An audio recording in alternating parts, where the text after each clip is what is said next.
everybody, and thank you very much for inviting me to this session. I will present the case, it doesn't work. Okay, the case of a 65-year-old female with a remarkable medical history who consulted to her general doctor in February of last year because of a painful mass in the leg that occurred after traumatism and that a 9-month evolution. So in April, a magnetic resonance was performed, showing a mass that suggests a chronic hematoma or myositis. So a conservative management was done at the time. In June, due to increased pain with nocturnal pain, a throughput biopsy was done in another center, and it came out to be a tumor suggestive of sarcoma. So for this reason, the patient came to our hospital. Here, we performed a new magnetic resonance showing a well-defined tumor, as we can see here, that was located intramuscular and following the Achilles tendon. It was hypointense in T1 sequence and heterogeneous with the gadolinium administration. So a biopsy was performed in our center too, showing both viable tumor and extensive areas of necrosis. The tumor, we can see that is an epithelioid neoplasm that showed ovoid nuclei with nucleolus and with some nuclear inclusion. The cytoplasm was eosinophilic with quite remarkable vacuolation of the cytoplasm, and there was a fibrostroma. In some areas, a more hyalinized stroma with these monotonous cells. And here we can see that there was a lymphoid infiltrate within. And very focally, there was this image of a really hyalinized stroma in which the cells were embedded in groups or in some isolated cells. So we can again see this vacuolation of the cytoplasm. So due to the morphology, my differential, there were myxoid stroma, focally, very focally. The mitotic activity was up to 4 mitosis to 10 high power field. And there were some images like the one that I show you here that seem to be red blood cells within the cytoplasm of the cells. So with this morphology, my differential diagnosis was first of all, the avascular tumor, in particular an epithelioid hemangioendothelioma, then a sclerosing epithelioid fibrosarcoma, an epithelioid sarcoma, or a metastatic carcinoma. Actually, I put in the differential both epithelioid hemangioma and epithelioid angiosarcoma, but as this tumor is not vasoformative, I actually don't think about this entity, so we could take it out. The immunohistochemical profile showed that the tumor was positive diffusely for ERK, CD34, CD31. SMARCB1 was preserved. There was negativity for MUC4, cytokeratins, S100, EMA, SMA, and desmin. TFE3 was positive, but with positivity that's not with an intensity that is not the one we expected for TFE3 rearranged sarcoma, because we should have this like the expression of ERK and not the one we have, and CAMTA1 is negative. So I actually eliminate all the other differential at the time, and but I was not confident in calling it epithelioid hemangioendothelioma because CAMTA1 was negative. So at that time I made a provisional diagnosis of a sarcoma with epithelioid morphology that was grade 2 by FNC-LCC system for necrosis and mitotic activity. And that it was suggestive of AHE, but CAMTA negativity and the morphology that was not typical for a TFE3 rearranged epithelioid hemangioendothelioma. So I was not confident in calling it really a vascular tumor. So NGS Archer Fusion-Plant sarcoma panel was performed. And meanwhile, the patient was presented to our multidisciplinary sarcoma board, and it was decided to perform first surgery and then postoperative radiotherapy, depending on the final diagnosis. So the Archer came out and no fusions were found. So let's see now the gross image of this tumor when resected. We can see that is intramuscular, and it's a well-defined tumor that grow along with the tendon. There is no infiltration of the tendon and skeletal muscle that we can see in the superior part. And the tumor was firm with a central area that was harder and whitish. The morphology was quite heterogeneous within the tumor. We could see some areas that really look like what we saw at the biopsy, with these epithelioid cells, with the vacuolation of the nuclei. There were areas in which there was a more myxoedematous stroma, other areas in which there is a diffuse growth pattern with high cellularity, and focally around the morphology that was infiltrating skeletal muscle. So the tumor was not as well defined, and we see in the gross examination. So the majority of tumor was composed of this picture, like a really safe morphology with a really hyalinized stroma that was embedding a group of cells, strands, or individual cells. Here we can't appreciate this great vacuolation that we saw at the biopsy. And actually, the morphology was very diffuse that way. There was mitotic activity and lymphoid infiltrate within the tumor. There was necrosis, and the central area, the whitish one, was composed of this dense fibrous stroma.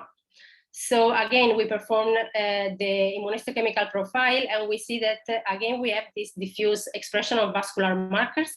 We performed podoplanning 2, that was really positive.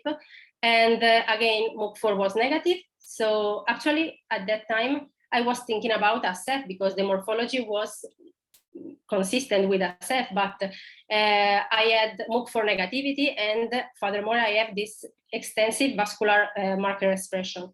So I tried to perform EWIN and FUS1 gene fish rearrangement to find rearrangement, but no rearrangement were found. And so then I came out again, sadly, with a descriptive diagnosis saying that it was a sarcoma with epithelioid morphology and vascular markers expression, but it was not consistent really with a vascular tumor at all. And it was suggestive of SEF, but there were things that for me was not sufficient to call this tumor a SEF. So again, we performed another NGS Archer fusion panel, this time the expanded version that was available at our hospital at the time. And we found a YAP1 exon 4 to KMT2A fusion and a reciprocal KMT2A YAP1 fusion. Both genes are located on chromosome 11 with the same direction of transcription and with just 16 megabases distance between them. And the evolution of the patients is quite good because she performed radiotherapy and now she's free of disease after 9 months. So let's talk about a bit about these rearranged sarcomas. There are some case reports, but the two most important works about this entity are made by Cao et al., in which Dr. Antonescu participated to the work, and Pulse et al., that are case reports, a series of cases in which they present 9 cases and 7 cases of rearranged sarcomas that involve in YAP1 or KMT2A genes. There was an equal distribution between male and female with a median age of 45 years old. The tumor could be either superficial or deep-seated and mostly affected trunk, lower extremity, or and the neck region. The evolution was not so good as we could expect it from the morphology because 2 cases had local recurrences and 2 metastases in one series, and in the other one, 2 local recurrences and 1 metastasis. And I found quite curious that metastases were not just a lung, but also lymph nodes, soft tissue, and bones. So the morphology was really similar to our morphology with a variable cellularity from hypocellular to really cellular areas, the Ceph-like morphology, infiltrative borders, and the immunohistochemical profile was a bit not specific. I mean, in both series, there was a focal or weak EMA expression, and just in the first series, there was a focal CD34 and ERG expression. While in the second article, just EMA was found within this tumor. It's quite curious that in our case, there is this diffuse positivity for vascular markers, and I think this could be interesting to look at, because on one end it could be useful if all these tumors express some vascular marker to detect it, and on the other end it's important to know that this entity could express vascular markers in order not to misdiagnose as a vascular tumor. So making this presentation and studying this series, I actually came out with some themes that I think would be interesting for discussion. First of all, why there is MUC4 negativity and why there is vascular markers expression. And finally, how should we call them, a MUC4 negative CEF or KMT2A rearranged sarcoma or something else? So the first question is quite easy to solve, because we know that low-grade fibromyxoid sarcoma and sclerosing epithelioid fibrosarcoma has an upregulation of MUC4 gene. So for this reason, there is MUC4 expression. On the other end, Pulse et al. Described by gene expression profiles by the heat map, there's no expression, increased expression of MUC4. So for this reason, we can find MUC4 expression by immunohistochemistry. The other question about vascular markers expression is it's a bit difficult for me to understand why. I mean, in literature, I can't find anything about this that could explain this expression. The only thing is that YAP1, when upregulated, could promote cell proliferation and angiogenesis. So I don't know if this could be related to the vascular markers expression, but really, I don't know why. So about this, how to name that, I was thinking about it because actually, when we talk about this entity, we talk about YAP1 or KMT2A rearranged sarcomas, and there are alternative fusion patterns that may occur within these tumors. So as the KMT2A MAN2, for example, or as the VIM KMT2A rearranged sarcoma that was described by the NICO group in February this year. So even if there are a great group, the KMT2A YAP1, that has the CEF morphology, there are other rearranged sarcoma involving KMT2A, like the VIM gene rearranged, that hasn't this morphology. So I don't know if it would be okay eventually call all together MUC4 negative CEF, or maybe if there could be another name for these tumors, and I would like to know the expertise opinion about it. So as take-home messages, I think that in my case, the most important thing is to be careful when immunohistochemistry doesn't fit with the morphology, because I was almost be wrong calling it a vascular tumor. YAP1 KMT2A rearranged sarcomas should be taken into account in a tumor with CEF-like morphology and MUC4 negativity. And the evolution of these tumors is not well defined because there are low numbers of cases. So clinicians should be aware of these tumors because they should know which is the evolution we know nowadays. And so they could change their clinical follow-up. And I think we should sequence rare tumors in order to find them, and so put them together in order to see the biological potential. So with this, I finish, and thank you for your attention. And if you have any question, I will be glad to answer it.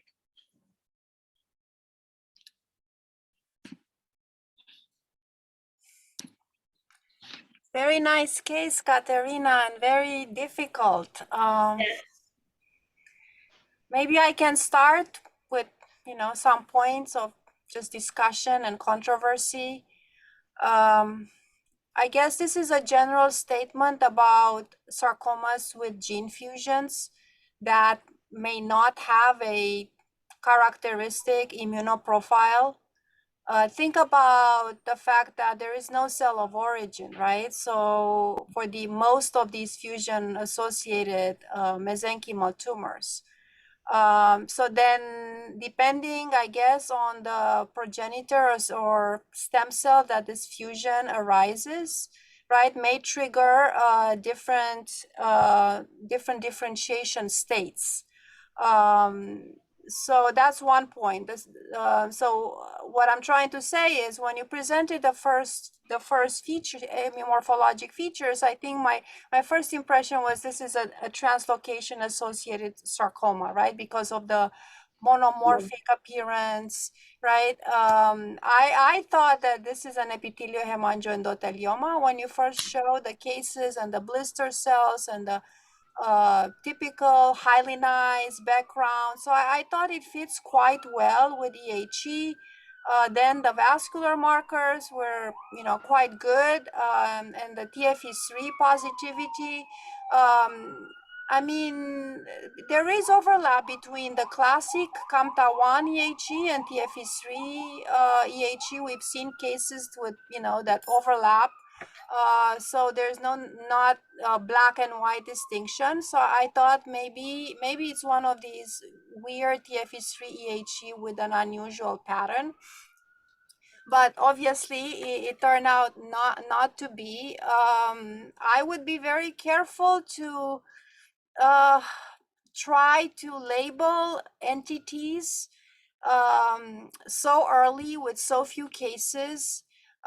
We know about promiscuity of gene fusions, right? YAP1, by the way, right, is a partner of TFE3 rearranged EHE. So maybe that's not surprising at some level, right? That has the phenotype of EHE. And even maybe through a different mechanism, it activates TFE3. That's why maybe your tumor shows TFE3 expression. So at the end of the day, I'm not sure that your tumor is not a vascular tumor. I do not know. I think we have to keep an open mind when we have these rare cases with, overlapping gene fusions. I'm not a molecular skeptic, as you know, because there is another group of pathologists out there that they say fusions are not specific, it's another vimentin.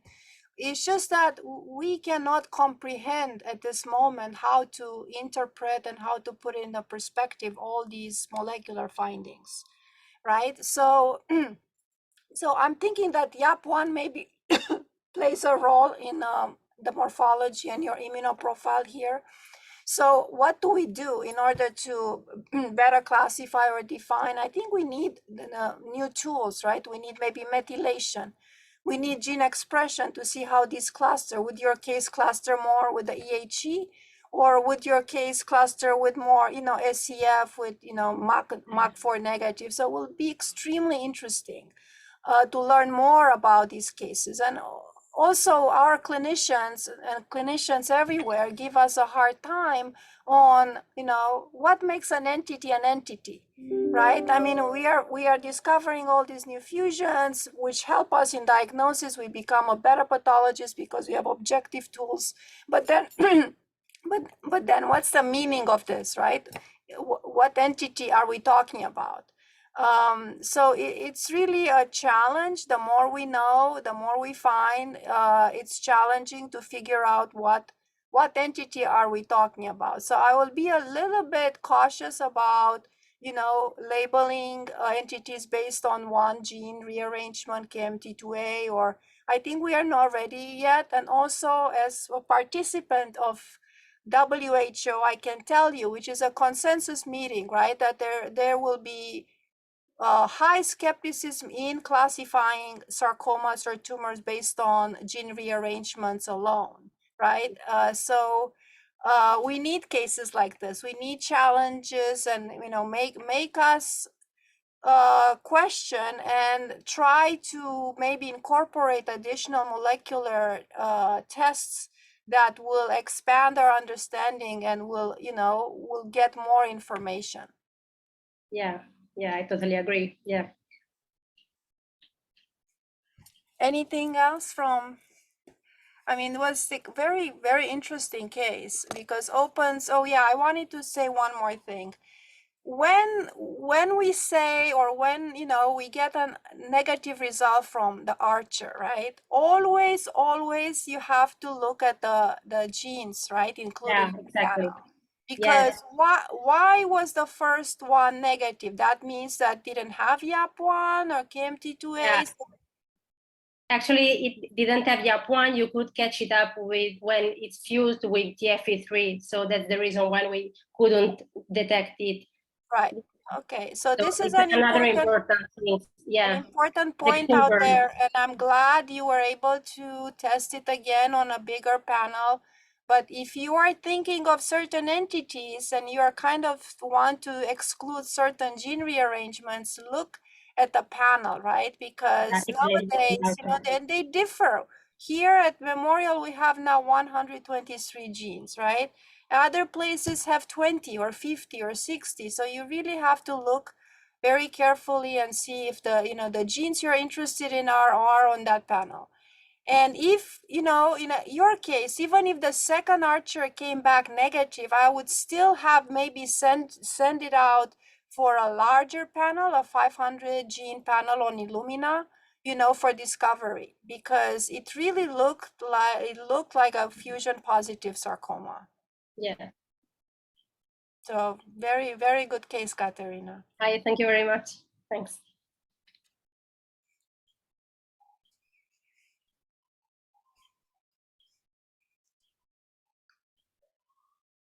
Are we doing okay with time? I mean, we can talk for an entire hour, you know, about this case. It's really, you know, it's just, you know, if fusion of entities, right? Not only fusion of genes, but it's very, very challenging and to me very interesting. And it's unfortunate that we cannot also look at RNA expression from these Archer panels to see where your case clusters. For example, the French sarcoma group in Curie or Lyon, they do whole transcriptome instead of this targeted panel of, you know, 100 genes. They do whole transcriptome either in frozen or paraffin.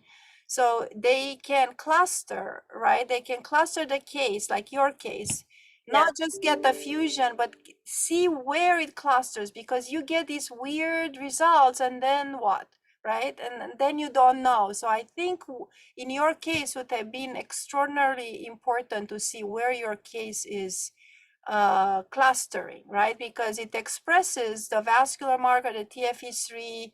It looks like an EHE to me. Of course, there is overlap with KMT2A, no question about it, right? But it's just a fascinating case. Yeah. It would be really interesting to see it actually. Yeah. In the article of Pulse et al, they did it, and actually their cases cluster with myxofibrosarcoma, very curiously, because it's not a fused sarcoma, but they didn't cluster with SEV actually.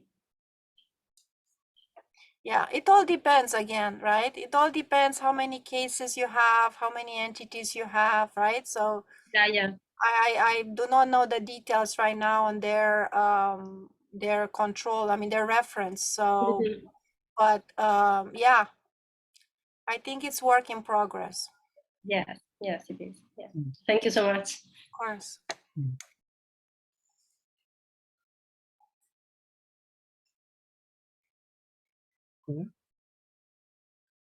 So hello everyone. I'm Jan Wan from Shanghai, China. It's evening in Shanghai and morning in New York and afternoon in Central Europe. So it's a very interesting cases. I mean, if we without NGS, based on the morphology and the immunophenotype, we may call it epithelial hemangioendothelioma. So I will just raise a question. Could it be a variant of epithelial and hemangioendothelioma with CAMT2 rearrangement? That's my question. Okay. Yeah, definitely. Yeah, that was my point as well. Because of the YAP1 and the immunoprofile and the histology, this may be, I'm not 100%, but maybe a variant of EHE. Yeah, yes. Okay, anyway, very interesting cases. Thank you very much. Thank you. We may continue with Luis. Okay. Let's go. Well, here. Okay. Can you hear me? Yes. And the presentation, can you see it? Yes. Okay, good afternoon, good morning, and good evening to everyone in the audience. It's a pleasure for me to present this case, and I want to thank Dr. Machado for inviting me, and Cleo Romagosa for coordinating this project, and obviously Dr. Antonescu for being here with us and as a coordinator or as a moderating this session. My case is not so complex as the case of Caterina, but let's go. Let's go there. This is my disclosure. I declare no conflict of interest, and let's go. My case is about a 60-year-old man who was accidentally shot in his left knee while hunting 36 years ago in 1986. A surgical arthrodesis of the left knee was performed. This is just a representative or illustrative X-ray of the knee of the patient, but this is not the original X-ray, right? This is just for see the X needle that traumatologists put in that time. And a few months later, one of these needles was removed, right? Well, the patient came to our hospital in January of 2020 complaining of a pain and swelling of the left knee after a sudden trauma. Initially, good response of non-steroid anti-inflammatory was observed. And 3 months later, in March of 2020, you can see this is the original X-ray of the patient with one needle. And the radiologist saw probable chronic osteomyelitis versus post-traumatic infection process versus giant cell tumor in the differential diagnosis of radiologists, probably because of these changes here. But this is a knee very complex, right? Because the patient suffered an accident 36 years ago, and you can see the ankylosis and the arthrodesis of this knee. Well, this is the scan of the knee, and you can see the pathological deposit of the trusser here. And here is the uptake of the fracture focus and osteosynthesis material is the needle you can observe here, right? And this one is from July of 2020. The second needle was removed here. And the radiologist described an osteolytic lesion involving the distal epiphysis of the femur and proximal epiphysis of tibia. The fibula was respected at this moment.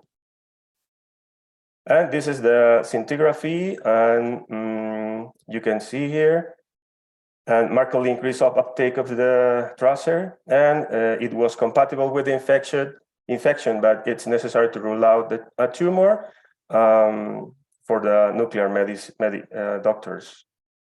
And then, let me see, a subcutaneous open biopsy of soft tissue component was performed. It was about 1 or 2 centimeters in great diameter. And areas with this fashion here, fascicular pattern, spindle cell morphology, as you can see here, was the morphology of this tumor in some areas, but in other areas, the tumor show round to ovoid cell morphology with prominent nucleoli and a kind of epithelioid or something like that. A lot of mitotic figure was observed. And this is other area with round to ovoid morphology, the same morphology as the last picture, mitotic figures, some pleomorphism pattern with a typical mitosis. And necrosis was observed also in some areas as a geographic necrosis with island of viable tumor cells in the middle. This is another area of the tumor. This was a very heterogeneous because the biopsy is not more than 2 centimeters, but a lot of patterns in the same biopsy. This is a perivascular distribution of the cells. And you can see here the same pattern.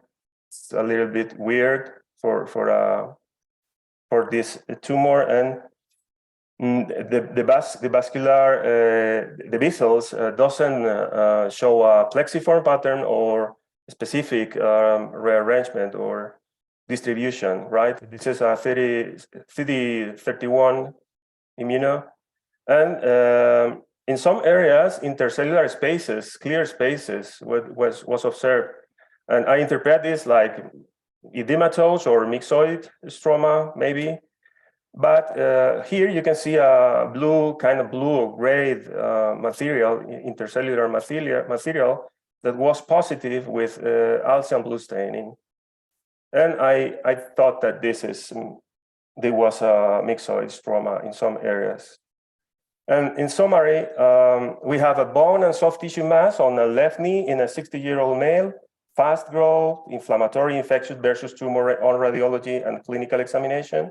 And the morphology was a tumor with sheaths and fascicular growth pattern, at least focally, round, ovoid, and spindle cell morphology, highly vascularized stroma areas, atypia, mitosis, necrosis, no osteoid or new bone formation in any area of the tumor, of the biopsy, and myxoid stroma in some areas.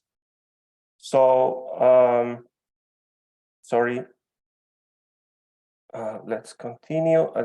Here comes my first question for Dr. Antonescu. Based on the characteristic previously described, how do you recommend to continue the study in this case? The classic way, you perform immunohistochemistry, FISH, or NGS, or you directly perform NGS or something? I would go the old way. I will go with immunos first. Because of the nuclear pleomorphism, the variegated histology you described, this is not, in my mind, necessarily a fusion-associated sarcoma high on my list, right? Okay. So age-wise and the prior trauma, to me, it's more like a high-grade undifferentiated sarcoma type of entity, rather than a translocation-associated tumor. So first, of course, I will do IHC to make sure this is sarcoma versus carcinoma versus other things. Okay, thank you very much. You have answered my second question about the differential diagnosis. Thank you. This was my differential diagnosis, and you may think that I'm crazy because of this differential here. This tumor, undifferentiated small round cell sarcoma, is not frequent in all people, and you need probably molecular techniques to confirm this kind of tumor here. But some cases have been described in all people, and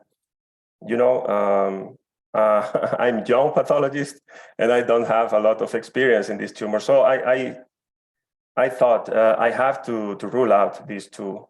But osteosarcoma is a good option. But my problem in this case was that I didn't find osteoid or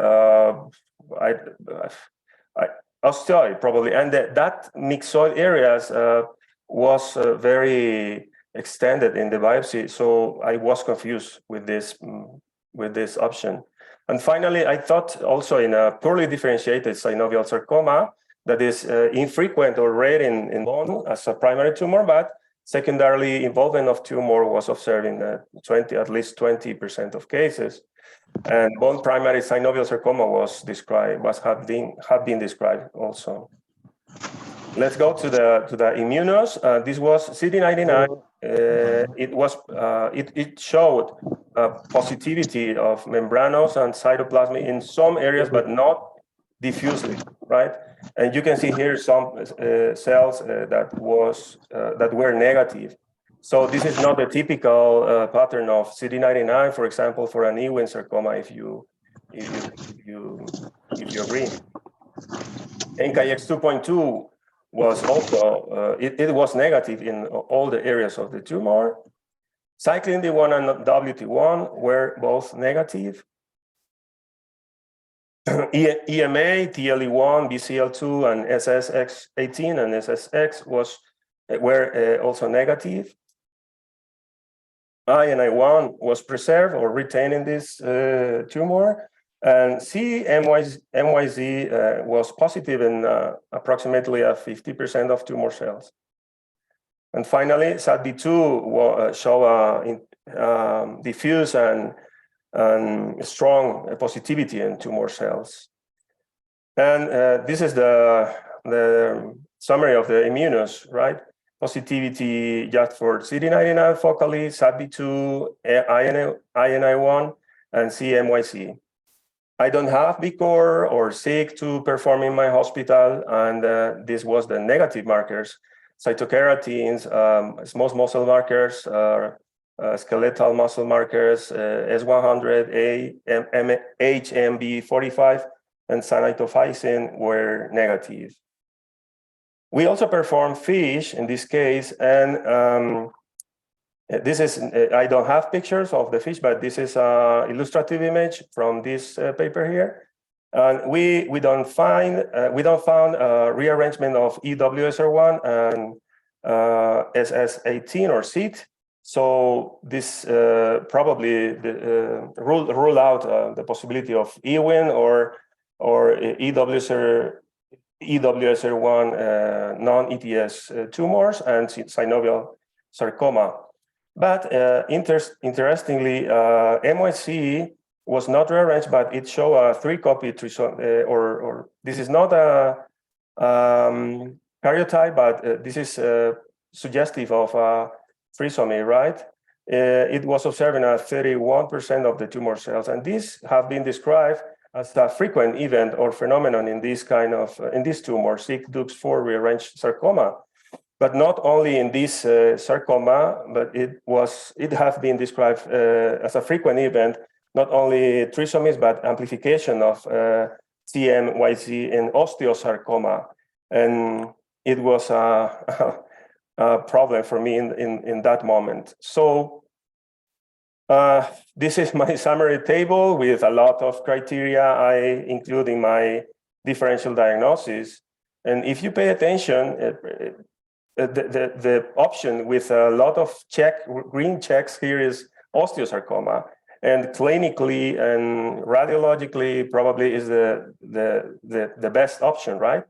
But I couldn't confirm this option here because I don't have FISH or molecular techniques or NGS to rule out these options. And synovial sarcoma at this moment is I thought this is not the diagnosis, the correct diagnosis, so I could rule out this. And you may say this guy is crazy, but my initial provisional diagnosis was a genetic kind of diagnosis, and I talked about undifferentiated small round cell sarcoma with a comment. The cytogenetics study FISH suggests a complex karyotype. However, samples of this tumor will be sent to a reference center as a consult case and for NGS analysis to rule out these possibilities. And I have to thank Cleo Ferro-Magosa. She was very kind, and she accepted my case as a consult case, and she performed NGS with this Archer Fusion Plex sarcoma kit, and she didn't find SIG rearrangement. The immunohistochemistry for BCOR was also negative, and FISH for SIG was also negative. So we were talking about this case, and we agreed that this is probably a high-grade tumor, and in this site and in this clinical context, this is probably an osteosarcoma high-grade, right? And let's continue. In September of 2020, this was the MRI. You can see here the osteolytic tumor with large soft tumor component here, which makes it characteristic difficult for the radiologist. And they conclude, and this is the first time they they talk about osteosarcoma as a option for this image here. And this black hole here in the center is because of the bone cement the traumatologists put inside. This was the treatment for this patient: a surgical radical supracondylar amputation of the left leg. And you can see here this is here the surgical scar, the primitive surgical scar, and down you can see here the open surgical wound with necrotic and hemorrhagic areas. The soft tissue and subcutaneous tissue was affected by the tumor with a lot of necrosis. And this is before fixation in a longitudinal section of the piece. The tumor was very heterogeneous with destruction of bone, medular and cortical bone, with extension to the soft tissue, with extended areas of necrosis, hemorrhage, etc. This was 17 centimeters in diameter, larger diameter. And this is after fixation, the same characteristic. Fibular bone was respected. And this is a kind of Coleman triangle, maybe, but radiologists never talk about this possibility. So I was lost with other options, right? But this is probably the classic aspect microscopic or gross appearance of a high-grade osteosarcoma. And obviously, in the microscopic examination, I could observe this bone formation, new bone formation, and osteoid was easy to see right now. So a lot of osteoid or this kind of material with a lace-like pattern was observed in a lot of areas. So this is the typical case that in a biopsy you can have, or with you dealing with, you have very problems to diagnose because osteoid is an essential criteria for this diagnosis, but I didn't find it in my previous biopsy. And a lot of pleomorphic cells with atypia and atypical mitotic were observed in a lot of areas with vascular invasion. And my definitive diagnosis was finally a high-grade osteosarcoma with lymphovascular invasion. It was a PT3 stage. And lung metastasis, the patient presented lung metastasis a few months after diagnosis. So the oncologist started chemotherapy. This was the first line of chemotherapy. And 2 years later, in 2022, the patient presented bilateral lung metastasis and pelvic metastasis. So this is the chemotherapy the patient received, 5 lines of chemotherapy with toxicity, progression to different lines of chemotherapy. And finally, the patient died of a pulmonary infection. So this is some of the references I have used for this presentation. And my last question for Dr. Antonescu is about the MYC. How is your experience about the prognosis implication of MYC gene alteration in sarcoma other than angiosarcoma or osteosarcoma? And if you think that should we inform these MYC alterations in our pathology reports? And thank you very much for your attention.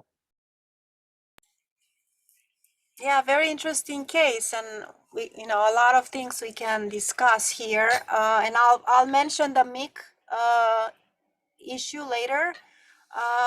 But I think maybe a clue in the diagnosis here is the patient history, right? He had this gunshot trauma many years ago, which that translates into a bone infarct, or fibrosis, necrosis of the bone, and that is a well-known factor for developing osteosarcoma years and years later.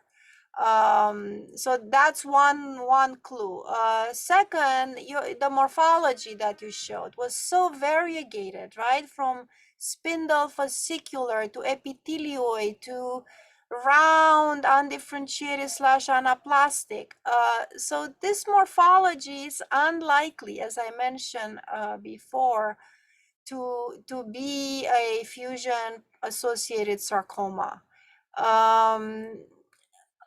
Based on the morphology, you know, the spindling, I would not even do CD99, and because CD99 can stain so many things. So I only do CD99 in round cell sarcomas, not these type of tumors that have so many different morphologies.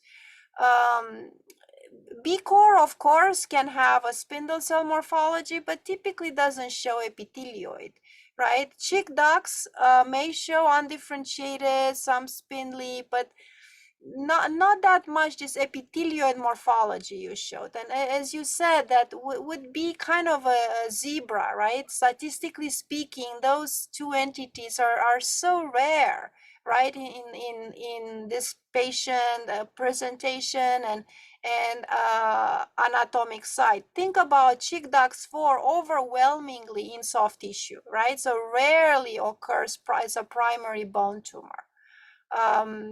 Then I guess what else? Let's talk about SADB2, right? Because whenever you have a primary bone tumor that shows this variegated appearance, of course, number one choice would be high-grade osteogenic sarcoma. It's not uncommon for radiologists not to be helpful. So on this side of the Atlantic also, you know, they're not necessarily helpful in adult bone tumors, so they may not see any sclerotic component of the tumor matrix formation. But as I said, primary bone sarcoma, number one on the list will be an osteogenic sarcoma, right? And then, so SADB2, diffuse positivity, as you showed, will be an indication that you are dealing with a high-grade OS, even if, right, in your small sample, you don't see osteoid. The alternative, in my opinion, would have been a UPS of bone, right? Primary UPS of bone that has areas of pleomorphic spindle, epithelioid, myxoid, right? So that would have been an alternative here. If this patient would be a child, right, we would have pushed it into osteosarcoma even based on the biopsy, even in the lack of osteoid deposition, just based on SADB2 and the heterogeneity of morphology, so the patient can be treated with high dose methotrexate and osteosarcoma regimen. In an adult 68, it's debatable how much chemo can. So here the differential, in my opinion, would have been UPS versus high grade OS. And of course, after the unblock resection or amputation, the presence of osteoid became obvious. You asked me about MYC. I mean, MYC alterations are quite common in sarcomas, and as you showed, in osteosarcoma. So I'm not sure that will help as a diagnostic marker, to be honest with you. You also said MYC has been shown to be, gained or amplified in chick ducts, but this is a very non-specific finding in general. I cannot comment much about MYC amplification as a prognostic marker, other than you said angiosarcoma and osteosarcoma. I have not looked at that in with other histologic types, but for a diagnostic marker, I'm not sure that will help us getting anywhere. So this is interesting. Again, SADB2 by itself is not specific, right? You know that B-core sarcomas express SADB2, and maybe that was one of the reasons you wanted to exclude the B-core sarcoma. But in this context, Yes, in this context of a primary bone lesion, a patient that had an infarct many years ago, I think is a factor that is telling you that most likely this is a true marker of osteogenic or osteoblastic differentiation, and your diagnosis should go towards osteosarcoma. Okay, thank you very much. Yes, MIG was just an incident, or we performed this fish and we didn't have idea of what it means, but reading the literature, yes, it's frequent even in osteosarcoma too, but not as a useful tool for diagnosis, as you say. Yeah. And if you were thinking, along the lines of a genomically complex sarcoma, right, which osteosarcoma and UPS are, if you would have done, for example, NGS, right, not Archer, you would have done Okay. DNA targeted sequencing, or even SNP array, right? You cannot tell the difference much, because both UPS and high-grade OS are show mainly copy number alterations, and they have p53. So to be honest with you, this differential molecular cannot really help much. Radiology, as I said, SADB2, good sampling, right, to identify osteoid, but other than that, at molecular level, since we are discussing that, just a very complex alterations, mainly copy number, amplification losses. So that could also may have helped you in order to maybe exclude all the fusion positive sarcomas that wouldn't have all these alterations. So Exactly. that could maybe have supported the fact that you are dealing with an osteosarcoma rather than translocation positive tumor. Okay, thank you very much. Excuse me, but there is a question in the chat box. Can you see?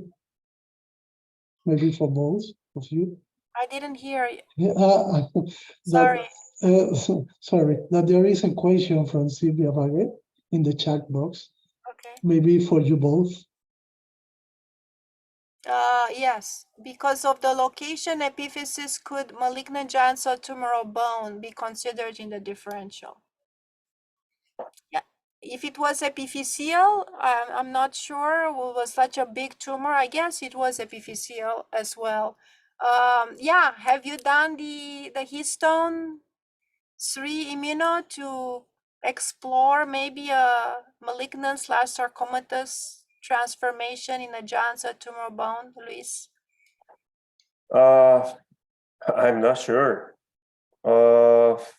Giant cell tumor bone, but giant cell were not frequent in the piece, the whole piece, right? But sometimes, the giant cell tumor is completely obliterated by the sarcoma. I guess in a biopsy, right, you can't really tell, but maybe when you had the resection, you sample it well, I guess you didn't see any giant cell tumor component. But in a biopsy, I think would have been a good idea to do this marker. Would have just pointed out to the pre-existent benign lesion, right? Because all the rest, I still think it fits with an osteosarcoma or UPS, right? That in this case may have started in a giant cell tumor bone. I'm not aware that the trauma and infarction would predispose for a giant cell tumor bone. I know for sure that it predisposes for osteosarcoma, but I don't know about giant cell tumor. I don't know either. For osteosarcoma, of course, it is a conditioning, previous trauma. Right. Dr. John Bart, you want? Yes, just a very short comment. I agree with Cristina. That is, I think that if Dallin other Bertoni, we have seen this case with the clinical history, which is very demonstrative of what we are dealing. They would have directly forward diagnosis as an osteosarcoma. And we have to be very aware of what we do, because we spend a lot of money in diagnosis, which are not always mandatory to do. And that is my point now. We have to be also very careful, and we have to try to be more reliable on the HNA, that in this case, even if you don't see the presence of osteoid, you have to think in one osteosarcoma. This is the new generation. Yes, that is the difference No with me. pathologists, so it's a different stuff. I belong to the old generation. That is why I trust much the H&E. No, of course. I think the new generation is incorporating, right, everything and going back to H&E, which is great. But of course, your point is well taken. I think based on the history, the location, right? I always tell this to my fellows and residents, you know, don't go with the zebra. Just think about what's the most common tumor here, right? Statistically speaking. And then try to go with that, because otherwise, you know, of course, there are rare chick ducts that have epithelioid, there are rare chick ducts that grow in the bone, but those are, you know, less than 0.1%. So I agree with, you know, the comment from Dr. Lombard Bosch that it's good to still incorporate the clinical information and the old H&E. You know, that's still our friend. We don't give it up yet. And we have plenty of uses for molecular in other things. As you know, I'm you know, the biggest fan of molecular. But I think morphology still goes very strong, and I would never give it up. And you know, your question initially, if I go straight to RNA, never, right? Now, still, you know, even if I know on H&E that this is likely a translocation association, still I'm trying to kind of go through the, you know, motion and what will be the differential and do some immunos and then kind of expect certain fusions and make sure that our panel has it. So it's never, okay, Archer. So I don't want to kind of disconnect from, you know, the old way. I never met Darlene. I briefly met Bertoni. So there are really big names in bone pathology. So I think they would have gotten this. Yes, I agree. Thank you.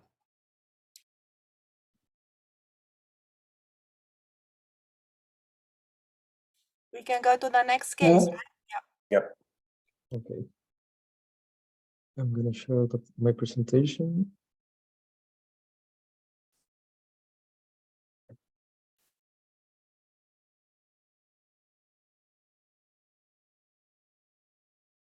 You can see the full presentation. Yes. Okay. Hello to everyone in every part of the world. I'm Dr. Tulio Silva from Valdebrón University Hospital. I work there as a bone and soft tissue pathologist with Dr. Romagosa. And with no further introduction, I'm gonna start with a case. Okay, this case involves a 43 years old male that consults for systemic symptoms of fever and anemia. A thoracic CT scan was performed and an anterior mediastinum mass of about 7 centimeters was observed.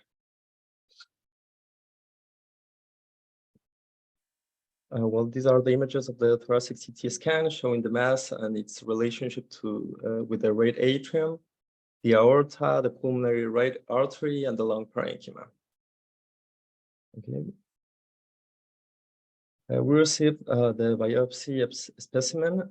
This was a consultation case. And this is the panoramic view of this biopsy of the mass that shows an irregular, unencapsulated nodule with different cell density. At low magnification, we observe monotonous small cell proliferation in a fibrous mixed stroma with cystic changes associated with scattered lymphoid infiltrates.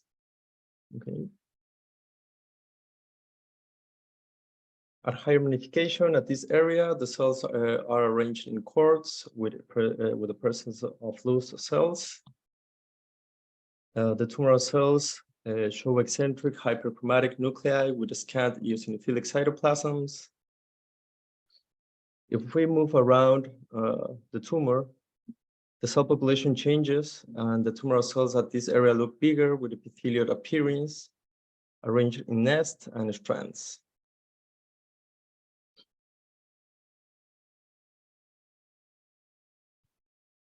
At higher magnification, the tumor cells showed well-defined oval nuclei with a small nucleoli and clear vacuolated cytoplasms with low mitotic activity and no necrosis.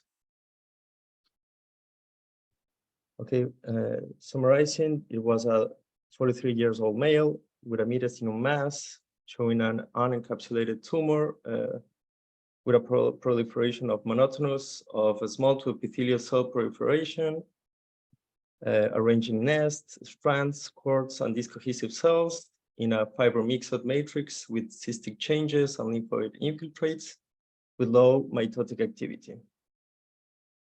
So at this point, we were wondering the cell lineage of the tumor with the morphology at this location. So we decided to perform a wide differential diagnosis considering tumors of an epithelial, mesothelial, mesenchymal, or even hematolymphoid origin. And based on that, we performed our first immunohistochemistry panel. So the tumoral cells express cytokeratin CAM5.2, showing intense and diffuse expression, and also pan-cytokeratins with a weak positivity, both with a dot-like pattern. WT1, the N-terminus antibody, showed nuclei positivity, carotene and D240 were negative, and BAP1 with not loss of expression. So with the immunohistochemistry panel performed, we ruled out the possibility of a lymphoma, also with the morphology, based on the expression of keratins and CD45 negativity.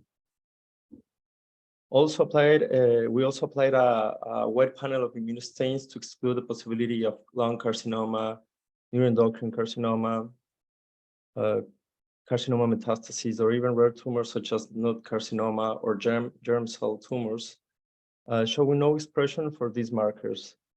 So the idea of an epithelial tumor was losing power in our differential, even though it's not totally discarded. So what about the possibility of a traditional mesothelioma? We thought it was less likely because of the immunophenotype of the tumor and also the morphology. But in the other hand, the option of a epithelioid malignant mesothelioma was a good alternative, although rare, and the negativity for cytokeratin 5 and 6, carotene and D240 also negative, and the presence of discohesive cells could be against that possibility, even though we think it was a good option.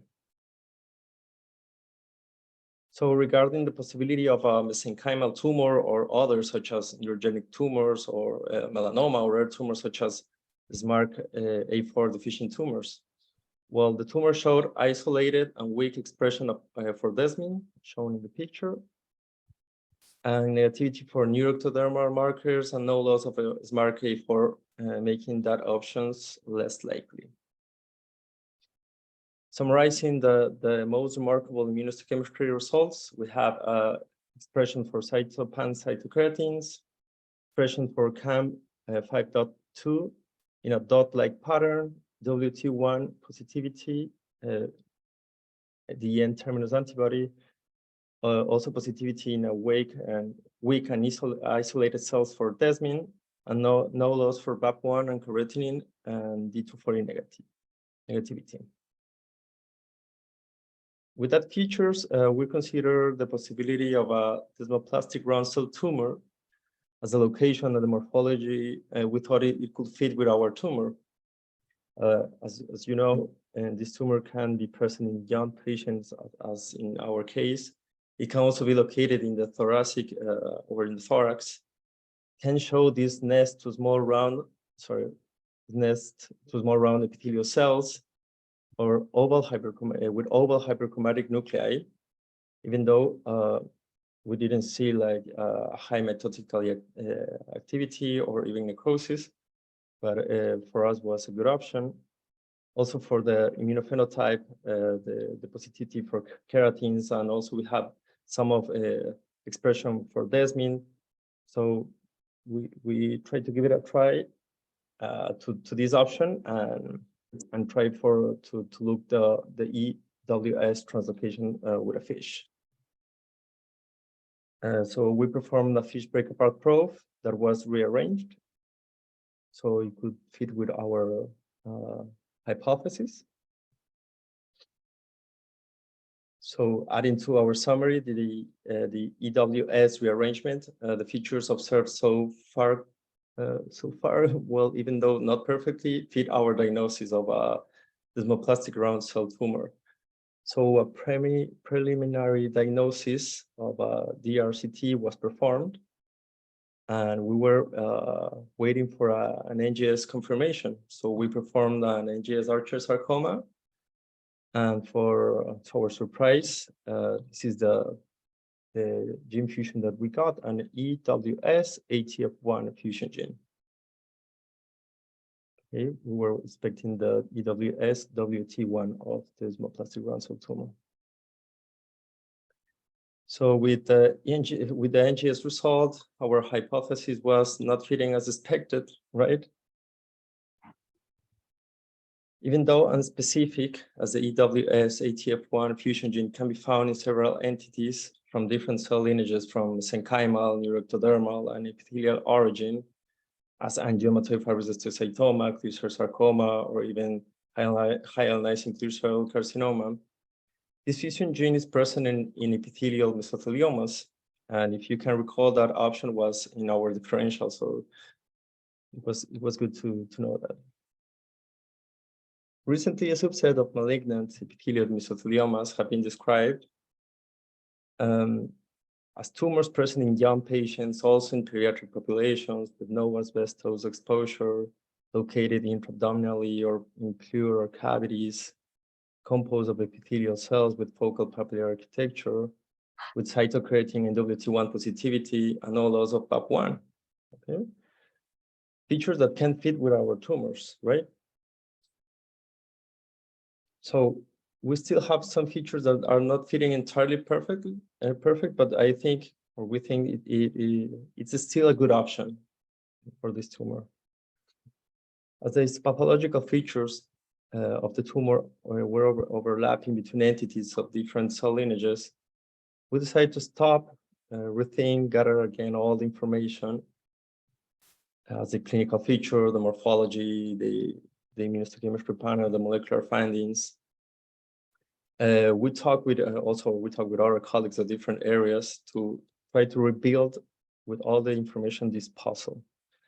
At this point, we have to be honest. We also contact with Dr. Antonescu by email, and she kindly suggests us to read about an entity described by her group that possibly can fit to our tumor's features. This is the publication where they describe a distinctive malignant epithelial neoplasm with EWS past-crept fusions with predilection for mesothelial cavities.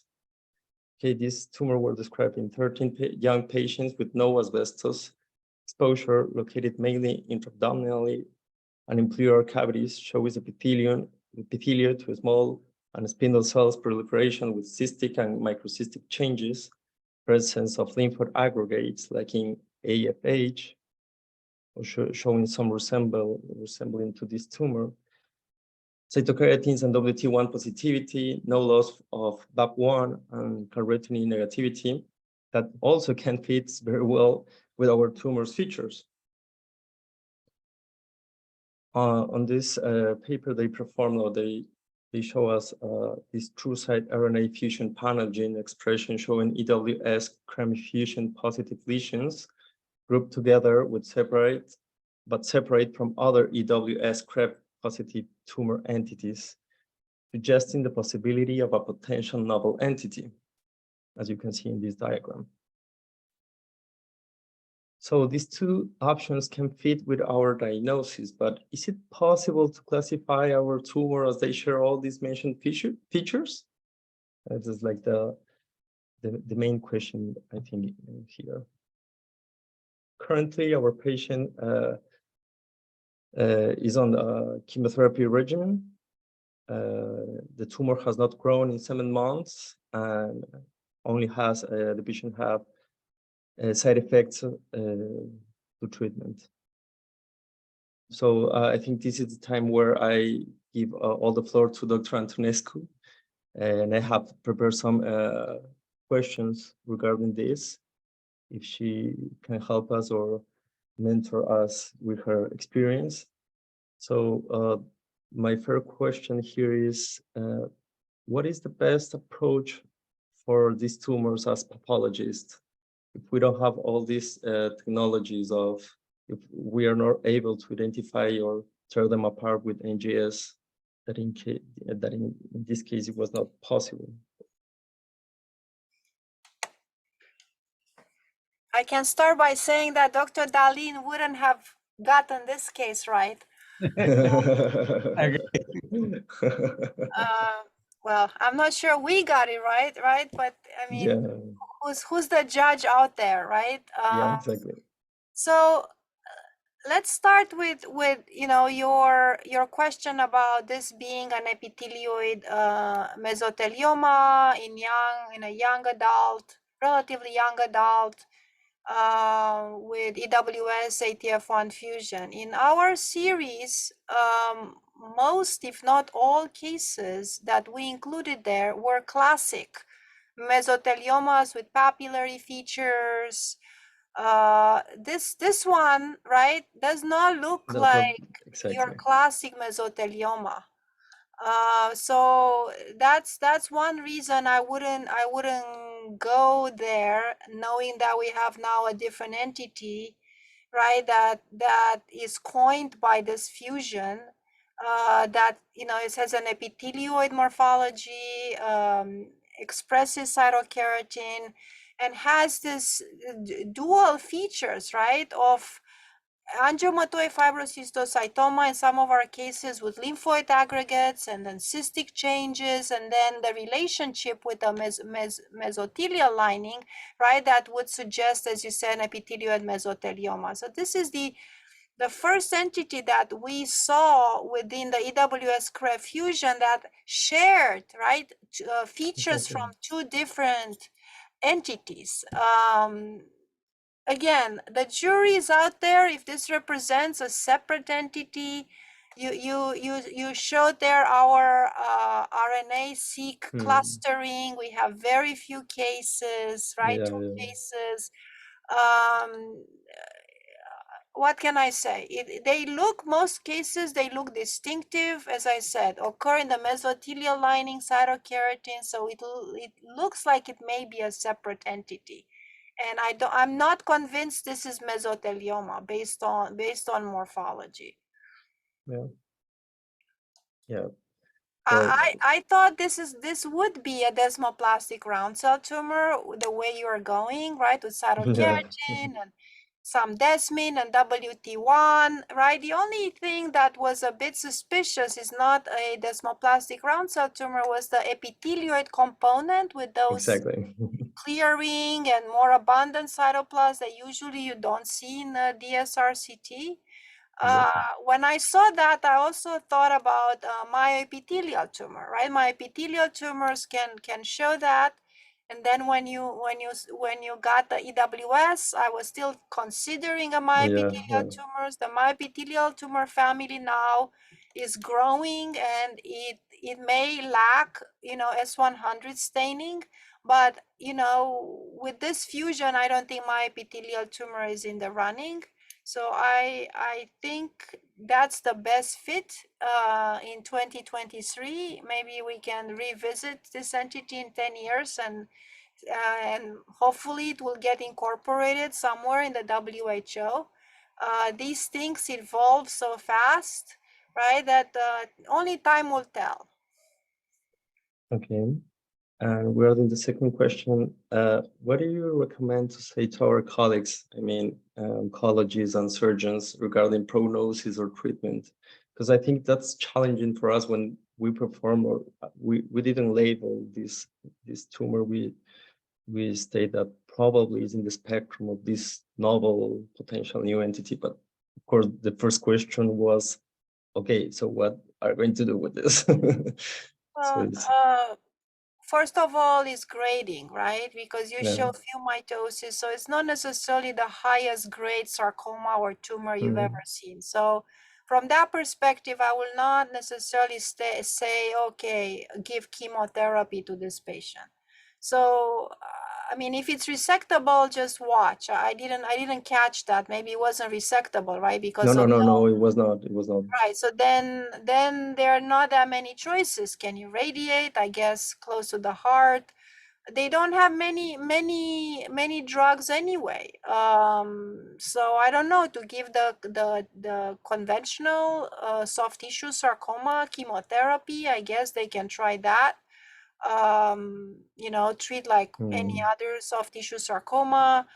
Would they think about giving a mesothelioma chemotherapy?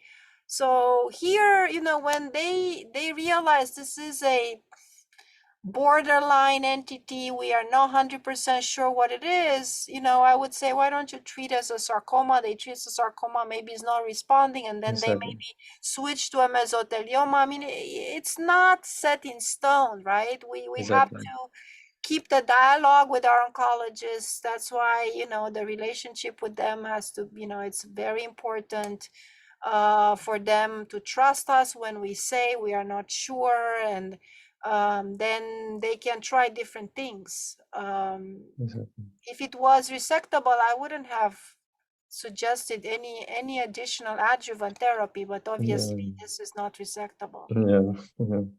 So far, the patient is with a sarcoma, Ewing sarcoma regimen, and the tumor is not growing, it's stable, but okay. So far, yeah. It's very toxic, right? The Ewing sarcoma protocol. Yeah, exactly. So yeah. And finally, what are your thoughts regarding classifying tumors from the molecular point of view? I think you've been saying during these presentations, you were talking about this topic. I'm planning to retire soon, so you guys, the new generation, have to take over this. And you know, we did a lot of work here, described a lot of fusions, but this is just the surface, right? Now we have to understand what each fusion means, and you know, as you say, prognosis, treatment, what are the therapeutic targets. So we are so far away from, you know, understanding this. I think molecular pathologists just made us better pathologists, right? More objective criteria. I mean, before molecular, how would you have called this? Probably desmoplastic round cell tumor, right? It's still a sarcoma, but you know, it's good to know, right? Knowledge is very important. It's the first step of treating better, managing better. But as I said in the beginning, we have to keep our minds open. We don't really know if they are true entities, right? And EWS Krebs family, right, of tumors, it's such a good example of, you know, fusion promiscuity and then overlapping morphologies. And so, you know, good and bad altogether. Good that we have something objective, bad because we don't really necessarily understand. Thank you very much. But it seems like you guys have all the tools to figure every single case out. You're not missing out there, and you have great cases and great learning material. I have a question. That's very interesting case, Tulio. My question is that, actually, in the real life, when we see a pleural tumor with cytokeratin and WT1 positive, the first that we came up is mesothelioma. So I don't know how many mesothelioma previously diagnosis could be fit in this new entity, but the reality is that usually when we see cavity tumor with this epithelial morphology and cytokeratin and WT1 despite lack of carotene, we may call this in the past mesothelioma, but now we should consider this entity. I'm not a world expert in mesothelioma, but you know, I don't see a lot of these, and to me, just looking at it, it looked like it could be a sarcoma. You know, it could be a fusion positive tumor. It was very monomorphic. I don't know if epithelial mesotheliomas have this monomorphic histology. You've done the BAP1, there's no asbestos. I mean, there are things against, right? It's not exactly. So then if you see doesn't add up, I think it's important to go further, right? To go and see if, you know, a fusion panel. So in a case like this, I would definitely go with NGS after we, you know, we do the immunos and we have our differential and we kind of think maybe doesn't fit into a mesothelioma, let's go deeper. So I hear you what you're saying. Yes, clinically it would make sense, but then you didn't have some things that you should have with mesothelioma. So in a case like this, I think was a great idea for the Valdebron team to go further. Yeah, we try to, as I said, talk with colleagues from other areas with the pathologists in charge of the lung and mesothelial cavities in the thorax, and they were exactly they guide us in that way that they told us probably it's not going to be a mesothelioma, go further because yes. I think very important to share cases with your thoracic or other specialty because they will hold your hand. They will say, "Oh, this is unusual for mesot." So then you can go further, because if they would say, "Oh, it fits into me," then you know maybe you wouldn't have proceeded with RNA-seq. Exactly. So, but it's a very good case to discuss these issues in like intersecting disciplines, and you know sometimes we agree with other disciplines, sometimes we don't agree, right? But in this case it seems like was a consensus that likely was not a mesothelioma. Yeah, very, very interesting case. Thank you for putting them together and finding these. This is really a treasure for us to discuss in a group. And I also enjoyed the format because you guys didn't make me work, present slides. You can hear my opinion without a formal presentation. So I think the format works very well.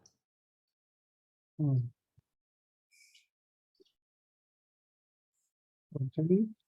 Thank you very much for this interesting session. So we usually do this session monthly. The next month is supposed to be organized by Claude because I have personal issues to resolve. But in July we have a similar session like this with Jason Hornick from Boston. We will present also free case, Claire, Enrique, and myself. So if you want to participate, Cristina, you are Very More than welcome. So, I can be on the mailing list, so you know, if yes. I'm available, I'm happy to to question Dr. Hornick. Okay, so thank you Thank you, again everyone, and have for a your great time. evening. Thank you. Bye, Miguel. Bye, Isidro. Bye, See everyone. you. Bye, Bye Caterina. bye. Thank you. Bye bye. Thanks. Bye. Thank you. Bye. Bye.